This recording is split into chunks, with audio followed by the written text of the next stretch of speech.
안녕하세요. 사랑합니다. 생활과 윤리 시간입니다.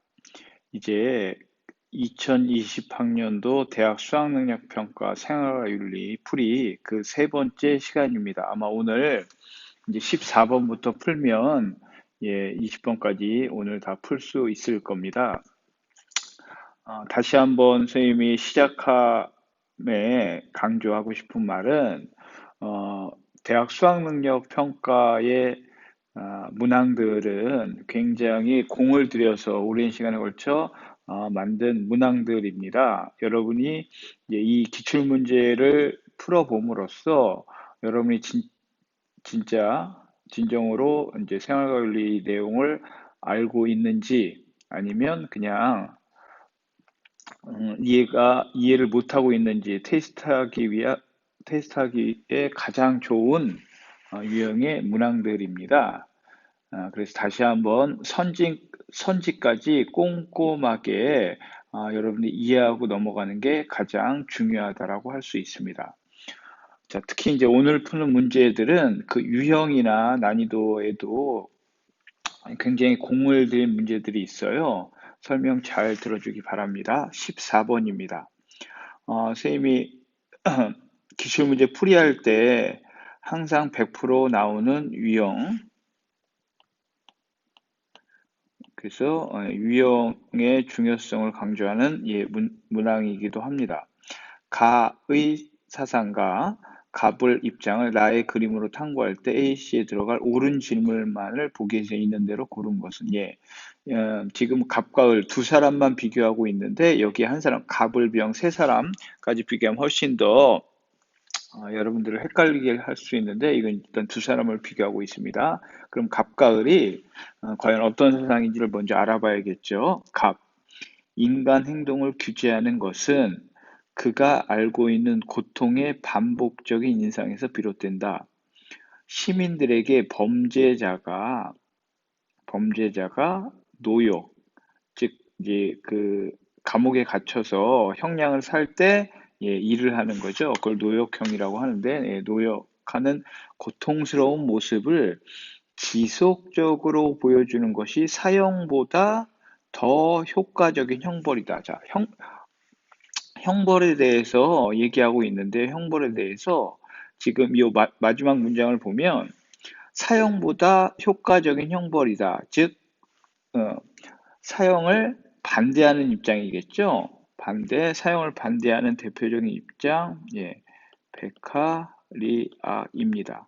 즉, 베카리아가 사형을 반대하는 가장 큰 이유는 사형은 한순간에 그 범죄자의 목숨을 끊는 굉장히 큰 충격을 주는 건 맞습니다. 그런데 사람들은 시간이 지나면 그 기억을 잊기 때문에 그것보다 더 효과적인 건, 감옥 안에 사람이 갇혀 있네, 죽을 때까지 갇혀 있네, 굉장히 큰 고통이겠네. 그래서 그런 걸 사람들이 더 오래도록 지속되고 상기하면서 결국 그게 범죄를 예방하는 데 도움이 된다라고 하는 겁니다. 결국 베카리아는 예방주의 차원에서 이 사형을 반대하는 겁니다. 그래서 예방을 극대화하는 데는 사형보다 종신형이 필요하다라고 주장을 하고 있습니다. 이제 을 볼까요? 우리가 이런 문제를 항상 가장 많이 풀었던 문항이 베카리아와 칸트를 비교하는 거잖아요. 을이 칸트일 확률이 높을 텐데 한번 봅시다. 인간은 내적 자유를 가진 존재이며 자신의 인간성을 훼손하지 말아야 될 의무가 있다. 그죠? 의무가 있다. 네가 타인에게 해악을 끼치는 것은 그것이 무엇이든 그것을 내 자신에게 가하는 것과 같다. 그것이 형벌의 정언 명령이다. 자, 이 문장이 바로 결국 네가 다른 사람의 팔을 상하게 했어? 그럼 너도 네 팔 상하게 해야지. 너 다른 사람 해쳤네? 그러면 네가 받을 처벌은 오직 하나. 네 목숨 뺏는 거야. 즉 응보주의 관점에서만 봐야 한다. 역시 칸트가 맞네요. 그래서 칸트는 사형 찬성한다. 두 사람을 비교하고 있습니다. 비교하고 있어요. 자, 그러면 이제 이걸 순서대로 해서 갑 베카리아를 칸트 이렇게 써놓고 푸는 게 여러분들 가장 안 헷갈린다라고 했습니다. 위에 이제 갑과 을이 했던 내용도 중요하지만 베카리아 칸트 여러분 공부를 이제 여러 번 했으면 그 내용이 뭔지 머릿속에 그려질 거예요. 그러면 이제 이 순서도 보기만 보고도 충분히 풀 수 있습니다. 그러면 이제 하나하나 들어가 볼게요. A에는 베카리아는 yes 해야 되고 칸트는 no 해야 됩니다. B는 베카리아 yes, C는 칸트만 yes 이런 이제 질문이 들어가면 맞는 거죠. 기억 A 형벌에는 시민들에게 공포감을 주려는 의도가 포함되어 있는가? 자, 이 공포감을 주면 그쵸? 범죄를 예방할 수 있겠죠. 여러분 특히 베카리아는 공리주의예요, 공리주의. 즉, 공리주의는 뭐를 생각한다?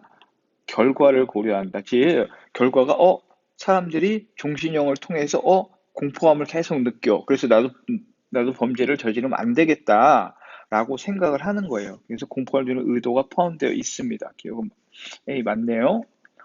자, 니은 B입니다. 범죄 의도의 반사회성이 범죄의 경중을 판단하는 척도인가? 자, 지금 얘기했잖아. 공리주의자예요. 의도가 중요한 게 아니라 뭐? 결과를 생각해요. 그래서 범죄 의도가 반사회성이 범죄의 경중을 판단하는 척도니까 베카리아는 결과만 따집니다. 결과. 그렇기 때문에 결과가 사형으로 한번 큰 효과를 주는 것보다 종신형을 통해 굉장히 길게 감옥에 가두는 것이 사람들의 범죄 예방에는 훨씬 더 큰 효과가 있다 이렇게 주장하는 거예요. 그래서 베카리아는 여기 yes 안 합니다. 틀렸네요. 디귿 과도한 형벌은 효용 원리와 사회계약 모두에 위배되는가? 자, 여러분 여기서 두 가지를 생각해야 돼요.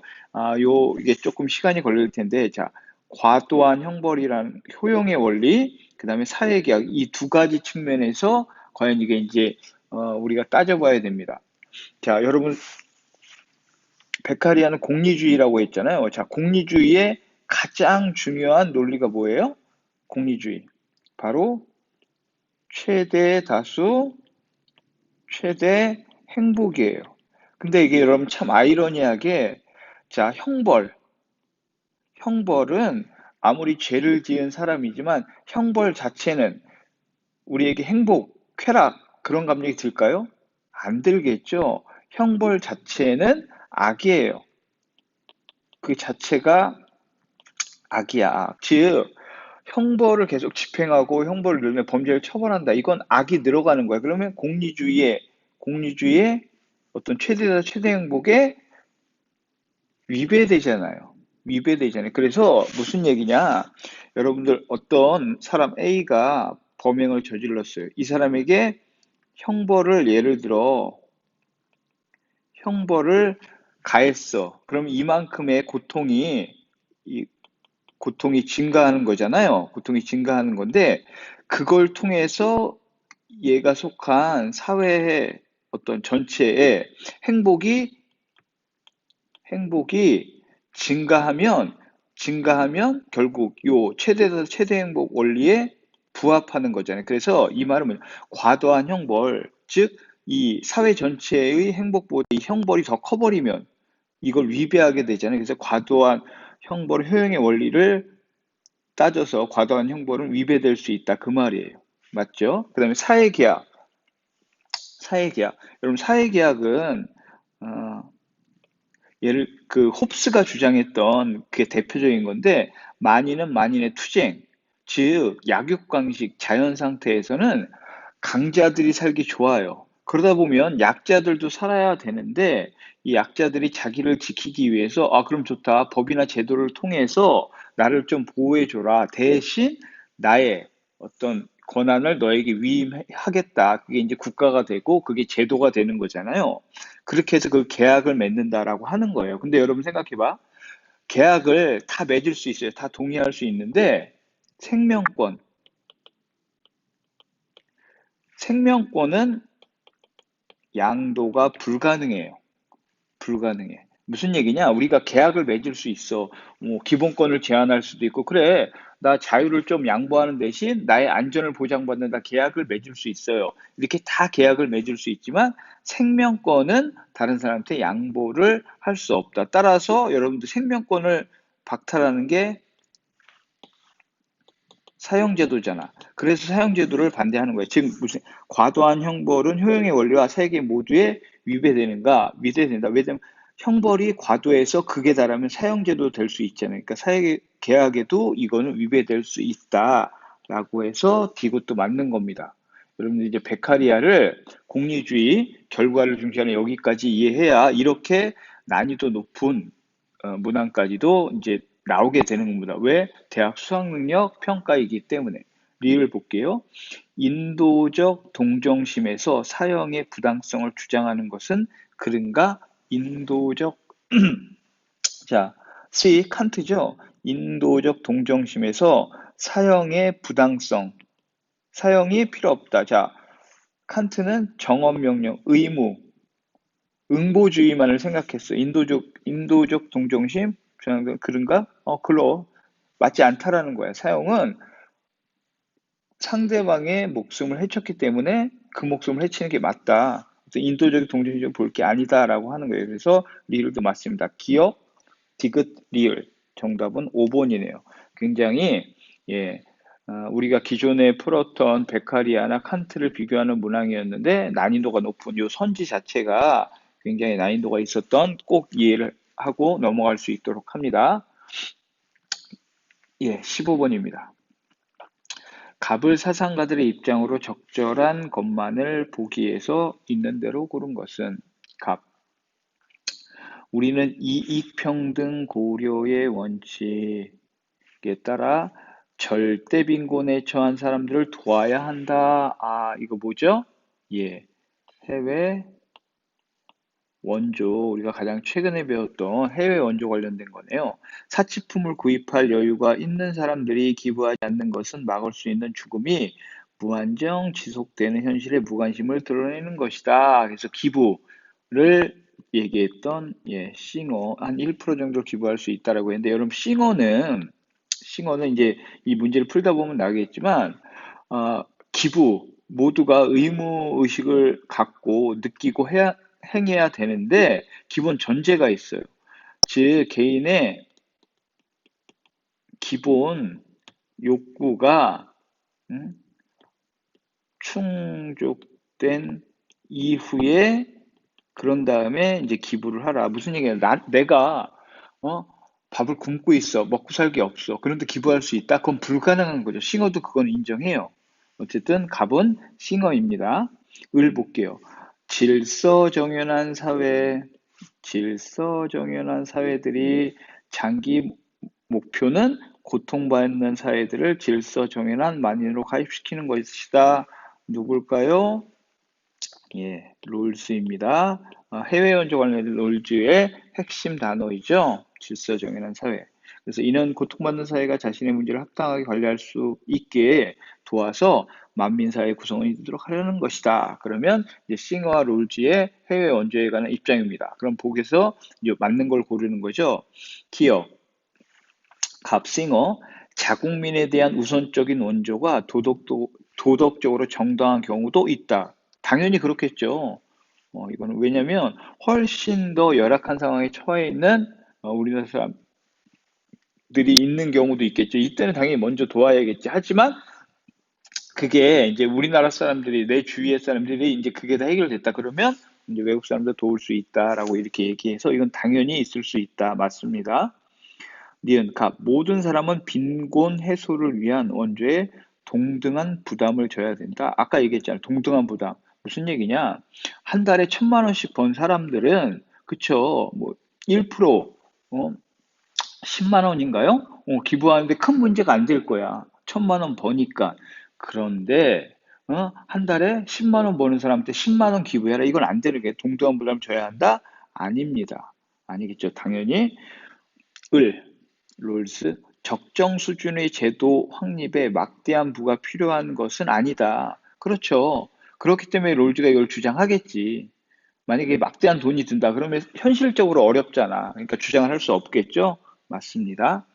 자, 리을, 갑을. 인권이 보장된 민주주의 국가도 원조 대상에 포함된다. 자, 인권이 보장된 민주주의 국가, 이거는, 예, 질서 정연한 사회에 가깝겠죠? 당연히 롤즈는 여기에, 왜 질서 정연한 사회는 더 이상 원조를 안 해도 된다라고 얘기했잖아요. 정답은 기업과 디귿입니다. 자, 해외 원조. 다음 문제입니다.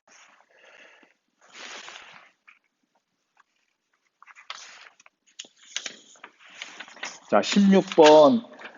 최근에 가장 여러분들이 시간을 많이 투자해야 하는, 예,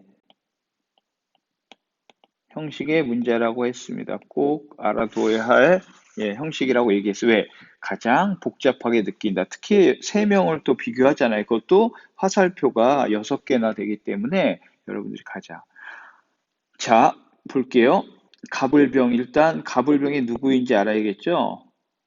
도덕 행위의 능력과 무관하게 인간과 일부 동물은 도덕적 권리를 갖는다. 그것은 각자의 고유한 삶을 갖는다. 얘 누군가요? 레건입니다. 동물 중심. 을 볼게요. 도덕적 행위 능력이 없어도 생명체라면 존중해야 한다. 모든 생명체는 목적론적 삶의 중심, 생명, 목적, 테일러, 그렇죠? 생명 중심. 병 볼게요. 도덕적 행위 능력이 있는 인간은 자연을 파괴하는 행위를 삼가야 된다. 그러한 파괴적 습관은 인간의 도덕성 기형의 감정을 약화시킨다. 예, 칸트입니다. 인간 중심. 그래서 간접적 의무, 직접적 의무를 이렇게 표현한 거예요. 자, 그럼 여러분들 이제 갑은 동물 여기서 써주는 게 안 헷갈리겠죠? 갑은 동물 중심, 을은 생명 중심, 병은 인간 중심이에요. 자, 이렇게 표시를 확실히 해놔야 왜 화살표는 비판이라고 했어. 무슨 얘기냐? A 화살표 이쪽으로 거 있죠? A는 동물 중심주의자들이 생명 중심주의를 비판하는 거야. 그쵸? 이해했죠, 여러분? 이런 문제? 그럼 이것도 일일이 따져볼 수밖에 없어요. 1번 A. 자, A. 동물 중심이 생명 중심한테 개체 각각이 지닌 고유한 선은 보호되고 증진되어야 함을 당연히 생명 중심은 강과가 아니라 강조하겠죠. 그러니까 각각 개체가 지닌 고유한 선을 보호되고 증진되어야 함을 강조하고 있다. 이렇게 비판을 하겠죠. 그래서 틀린 거예요.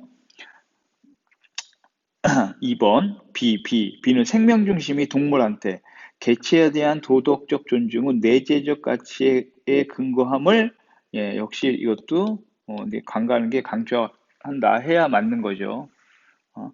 개체에 대한 도덕적 존중은 내재적 가치에 근거하니까. 왜냐하면 동물은 동물까지밖에 못 나가잖아요. 생명 중심은 생명이 있는 내재적 가치, 식물도 포함된다라고 하는 거잖아요. 그렇기 때문에 이렇게 강조한다가 맞겠죠. 3번 D는 뭐예요? 생명 중심이 인간 중심한테 도덕적 행위 능력이 없는 존재도 모두 내재적 가치를 지님을 간과한다. 모두라는 표현을 쓰네. 모두. 자, 도덕적 행위 능력이 없는 존재 모두. 여기에는 생명이 있는 것만 할까? 아니죠. 무생물도 포함될 수 있죠. 그래서 D도 틀렸어요. 무생물도 포함될 수 있기 때문에 틀렸고 4번 F는 인간 중심, 동물 중심이 인간 중심한테 어떤 존재를 목적 그 자체로 보는 근거가 이성이 아님을, 그쵸? 이성이 아닌데 인간 중심 너네는 칸트는 인간만 이성을 지녔기 때문에 직접적인 의무는 인간한테만 있다고 했잖아요. 따라서 동물중심주의자는 칸트한테 너 목적 그 자체를 보는 게 꼭 이성 그것만 아니야 라고 비판할 수 있겠죠. 정답은 4번이네요. 5번 볼게요. 도덕적 행위 주체들의 도덕적 지위가 서로 평등함을 간과한다. 자, 도덕적 행위 주체들의 도덕 지위가 서로 평등함. 이거는 모두 이런 얘기를 하겠죠. 당연히 이건. 그래서 정답은 4번입니다. 그래서 여러분 이건 새 사상가를 정확히 파악을 하고 각자 이제 비판을 특히 이제 간과한다라는 게 중요시 않다라고 하는 거잖아요. 이런 말 뜻이 강조와 간과 헷갈리면 안 돼요. 넘어가겠습니다. 자, 17번. 자, 통일 문제네. 다음 관계 지표 통일. 이것도 역시 여러분들 비문학적인 문항입니다. 특히 여러분 통일과 관련된 단어는 어쨌든 이제 뭐 당위성, 통일을 해야 되는 장점, 단점 여러분 이건 굳이 뭐 암기하지 않아도 여러분들 상식적으로 충분히 알 수 있는 문제라고 생각해요. 읽어볼게요. 통일은 분단되기 이전으로 돌아가는 것이 아니라 미래를 향한 새 역사를 창조하는 작업입니다. 통일은 평화와 민족의 번영, 이산가족의 고통 해소, 그리고 자유와 평등 신장 등에 기여할 것입니다. 그러므로 통일은 성취해야 하지만 어떤 형태든 통일이 되기만 하면 된다는 통일 지상주의 추구는 안 됩니다. 또한 급진적 방식의 통일은 사회적 갈등과 많은 비용을 초래합니다. 따라서 통일은 국민적 합의에 기초하여 평화적 방식에 단계적으로 추진해야 합니다. 이런 방식은 급진적 방식의 통일보다 통일 비용을 줄이고 더 많은 편익을 가져옵니다. 이런 점에서 문화, 예술, 비교적 쉬운 분야부터 궁극적으로 해나간다. 이런 걸 이제 점진적, 쉬운 것부터 차근차근 해 나가자라고 하는 방식이에요. 자, 그럼 볼게요. 가장 적죠. 1번. 점진적 평화통일이 급진적 평화통일보다 더 많은 비용, 점진적이 비용이 덜 든다고 했잖아요. 틀렸고요. 2번. 통일을 위해 비정치적인 협력보다 정치적. 왜냐하면 정치적 통합이 가장 어렵겠죠. 서로가 굉장히 오랜 시간 동안 다른 시스템으로 했는데 정치 통합이 우선돼야 한다. 이게 더 어려워요. 비정치적인 지금 얘기하잖아. 문화, 예술 같은 거. 한민족으로서 이게 훨씬 더 공유할 점이 많겠죠. 틀렸고요. 3번. 인도적인 측면이 아니라 경제적인 관점에서 통일을 성취해야 한다. 인도적인 측면으로 접근하는 게 더 쉽다라고 얘기했어요. 왜냐하면 경제하면 통일 비용이 막대하 들 거 아니에요. 그걸 누가 부담할 거예요? 국민들이 쉽게 납득할 수 없겠죠. 4번. 통일은 이유와 방식을 불문하고 묻지도 따지지도 않고 아니겠죠. 5번. 통일은 민족의 번영과 인류의 보편적 가치를 구현해야 된다. 5번이 정답이네요. 충분히 비문학적인 내용을 통해서 풀 수 있는 문항이었습니다. 예, 이제 세 문제 남았네요.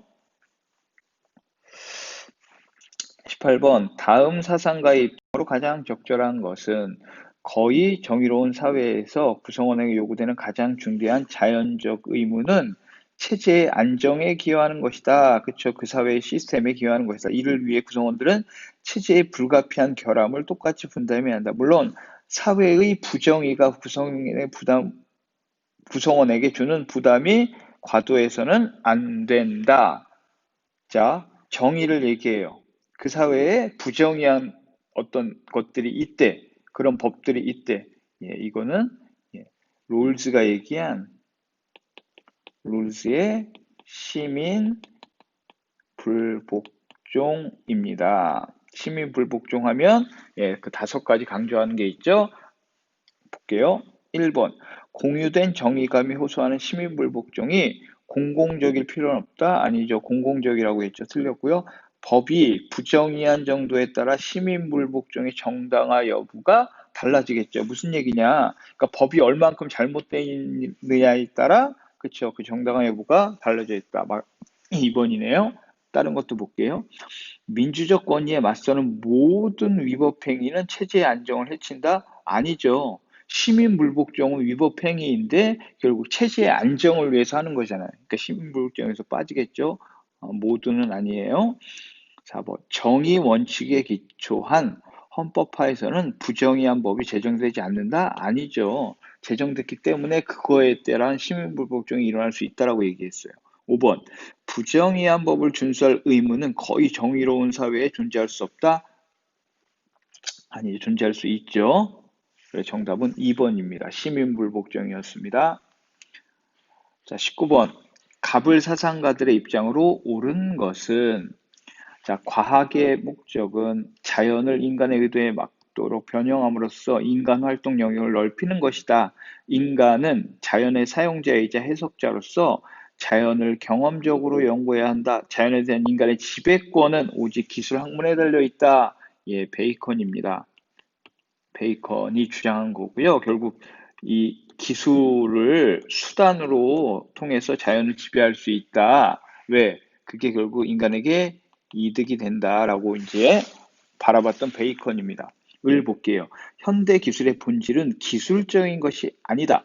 우리는 어디서나 부자유스럽게 기술에 붙들려 있다. 최악의 경우는 기술을 중립적으로 고찰할 때이며, 자, 기술을 중립적으로 고찰할 때 이 경우 무방비 상태로 기술에 내맡겨져 있다. 이 표현이 핵심이네. 예, 하이데거입니다. 하이데거. 그래서 기술을 우리가 좀 인간들아 성찰적으로 받아들여라. 그 차이예요. 예, 여기는 베이컨은 기술을 전면적으로 수단으로 여기서 인간에게 이득이 되도록. 근데 이거 하이데거는 아니다. 좀 따져서 성찰적으로 볼게. 1번. 베이컨. 관찰과 실험으로부터 유용한 지식을 이끌어낼 수 있잖아. 과학의 목적은 삶의 개선이 아니라 진리 탐구 그 자체이다. 여러분, 이득을 취한다고 했잖아. 이득을. 그쵸? 삶의 개선도 포함돼. 그래서 틀린 거예요. 하이데거. 현대 기술의 본질에 대한 자각과 비판적 성찰이 필요하다. 정답 3번이네요. 현대 기술은 인간의 자율적 의지에 전적으로 종속되어 있다? 아니겠죠. 모든 게 전적으로 종속되어 있지는 않죠. 기술은 수단일 뿐 그 자체는 가치관 대상이 아니다. 이거는 값만 해당되겠죠. 그래서 정답은 3번입니다. 자, 마지막 문제네요. 역시 요런 것들은 역시 비문학적인 가상의 편지입니다.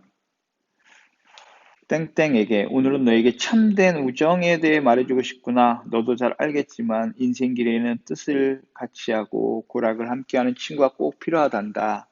누구나 친구를 사귀지만 모두가 참된 우정을 나누는 것은 아니란다. 우정은 사람됨에 따라 격이 달라지는데 옛사람들은 군자의 우정과 소인의 우정, 군자, 소인 나오니까 어려운 것 같죠. 근데 이 핵심은 그냥 우정에 대해서 얘기해요. 여러분들 우정은 어떤 지식적인 면보다 여러분 경험을 통해서 익히 여러분도 알고 있을 거예요.